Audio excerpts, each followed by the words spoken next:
बिस्मिल्लाहिर्रहमानिर्रहीम। आज हम लाए हैं वेरी इम्पॉर्टेंट टॉपिक केमिस्ट्री का, जो बॉन्ड ऑर्डर है इन सम रिजोनेटिंग आयंस और मॉलिक्यूल्स। सबसे पहले ये जो बॉन्ड ऑर्डर है वो कहते हैं number of bond in an ion between two atoms, या फिर number of bond in a molecule between two atoms, दो एटमों के दरमियान नंबर ऑफ बॉन्डिंग को कहते हैं बॉन्ड ऑर्डर। और ये बॉन्ड ऑर्डर एमओटी में आपने पढ़ा होगा कि बॉन्ड ऑर्डर में बी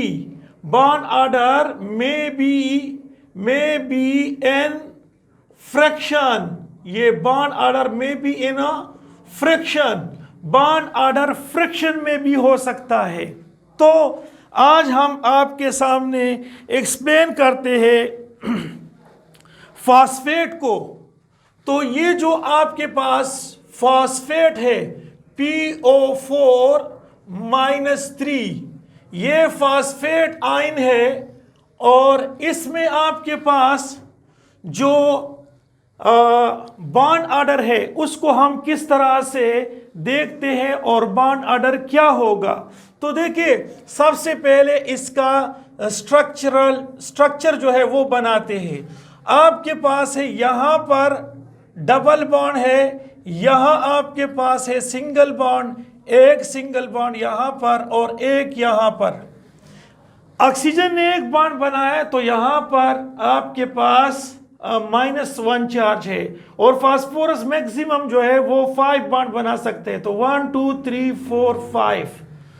अब मैं अगर फास्फोरस से पूछूं कि ए फास्फोरस, आप मुझे बताएं कि आप में बॉन्ड डबल है या सिंगल, तो फास्फोरस मुझे बताएगा कि सर जी मेरे अंदर बॉन्ड डबल भी है और सिंगल भी है। बॉन्ड ऑर्डर जो बॉन्ड है वो तो डबल भी है और सिंगल भी है। फिर मैं फास्फेट से पूछता हूं कि फास्फेट, ये आप मुझे बताएं कि ये जो आपके पास बॉन्ड ऑर्डर है ये डबल बॉन्ड ज्यादा है या सिंगल बॉन्ड ज्यादा है। तो ये जो फास्फेट है इसमें फास्फोरस बताता है कि मेरे अंदर जो है सिंगल बॉन्ड वो ज्यादा है, सिंगल बॉन्ड 1 2 3 है, जबकि आपके पास जो डबल बॉन्ड है तो वो 1 है। तो इसकी बॉन्ड ऑर्डर जो है वो हमेशा फ्रिक्शन में आता है। क्या तरीका है, देखिए, number of pi bond divided by number of sigma bond और +1, इससे आपको बॉन्ड ऑर्डर आता है।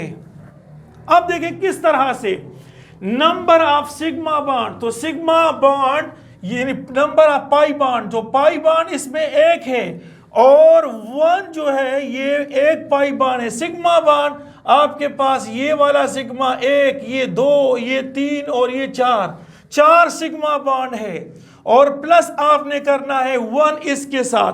तो आपके पास 1 डिवाइडेड बाय 4 से आता है 0.25, और इसके साथ एक को प्लस कर दो तो ये 1.25 आता है। और ये 1.25 जो है ये याद रखे, ये आपके पास ज्यादातर ये शो कर रहा है कि इसमें आपके पास सिंगल बॉन्ड जो है वो ज्यादा है, सिंगल बॉन्ड ज्यादा है और पाई बॉन्ड कम है। तो बॉन्ड ऑर्डर यहां पर फ्रैक्शन में होता है। इसी तरह से अगर हम कार्बोनेट आयन को देखें, कार्बोनेट आयन CO3-2, ये कार्बोनेट आयन है, और इस कार्बोनेट आयन को अगर देखा जाए कि कार्बोनेट आयन, तो सबसे पहले इसका स्ट्रक्चर बनाते हैं कि ये आपके पास ये कार्बोनेट आयन, तो ये देखे इसमें रेजोनेंस होता है।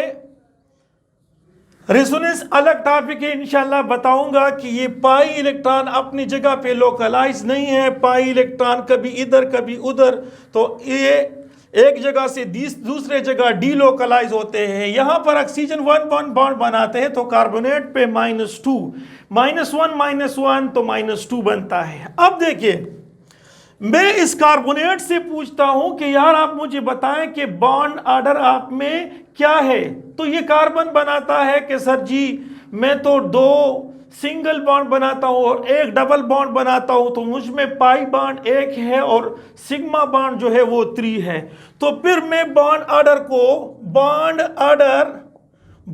ऑर्डर को एक्सप्लेन करना चाहता हूं। तो देखिए, बॉन्ड ऑर्डर होगा क्या, पाई 1 है और सिग्मा जो है वो 3 है, +1, तो यहां से आपको मिलेगा 0.33 ये आएगा, और +1 तो इससे मिलेगा 1.33।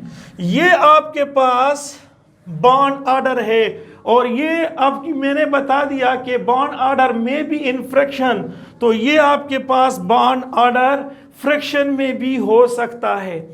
इसी तरह से सल्फेट है, सल्फेट आयन है, तो जो सल्फेट आयन है तो ये देखिए ये सल्फेट है और ये रेजोनेटिंग इसके आयन्स है, इसमें रेजोनेंस वाक़या होता है। और ये रेजोनेंस किस तरह से वाक़या होता है, देखिए ये आपके पास ये सल्फर और यहाँ डबल बॉन्ड है और यहाँ पर सिंगल बॉन्ड है, तो सल्फेट पे -2, -1 -2। अब देखिए, मैं अगर सल्फेट से पूछूं कि सल्फेट आप मुझे बताएं कि ये जो सल्फर है इसके साथ डबल बॉन्ड ज्यादा है या फिर सिंगल बॉन्ड ज्यादा है, तो ये कहते हैं कि इक्वल है सर। डबल बॉन्ड ऑक्सीजन के साथ 2 है और सिंगल बॉन्ड भी 2 है। तो अब देखिए इसका जो बॉन्ड ऑर्डर होगा किस तरह से फाइंड आउट करते हैं। तो अब देखिए, इसमें जो आपके पास पाई बॉन्ड है तो वो आपके पास है 2, और सिग्मा बॉन्ड जो है ये देखिए एक पाई बॉन्ड है, ये वाला पाई बॉन्ड है, और एक पाई बॉन्ड ये है, एक सिग्मा और ये दूसरा सिग्मा, ये तीसरा और ये सिग्मा चौथा, तो 4 सिग्मा और +1, तो यहां इससे आता है आपके पास जो वैल्यू आती है 0.5, उसके साथ 1 को ऐड कर दे तो ये 1.5। तो ये बॉन्ड ऑर्डर है किसमें, सल्फेट में, सल्फर का बॉन्ड ऑर्डर जो कि फ्रिक्शन में आता है। इसी तरह से आपके पास जो बेंजीन है, तो बेंजीन में जो बॉन्ड ऑर्डर हम मालूम करते हैं बेंजीन में, तो ये याद रखिए बेंजीन का जो रिंग में कार्बन होते हैं इसको आपने कंसीडर करना है। जो रिंग से बाहर है वो याद रखिए वो रेजोनेंस वहां पर नहीं होता है, ना वो रेजोनेंस में इन्वॉल्व होता है। तो मैंने कहा कि bond order in resonating ion or molecules, तो यहां रेजोनेंस होता है, डबल बॉन्ड है, फिर सिंगल बॉन्ड है, फिर डबल बॉन्ड है, और फिर ये सिंगल बॉन्ड, और यहां पर हाइड्रोजन। लेकिन ये जो हाइड्रोजन है ये आउट ऑफ द रेजोनेंस है, तो हमने इस बॉन्ड को कंसीडर नहीं करना है। अब देखिए, मैं बेंजीन मॉलिक्यूल से पूछता हूं कि ए बेंजीन आप मुझे बताएं कि आप में जो सिंगल बॉन्ड है वो कितने हैं और जो डबल बॉन्ड है तो वो कितने हैं।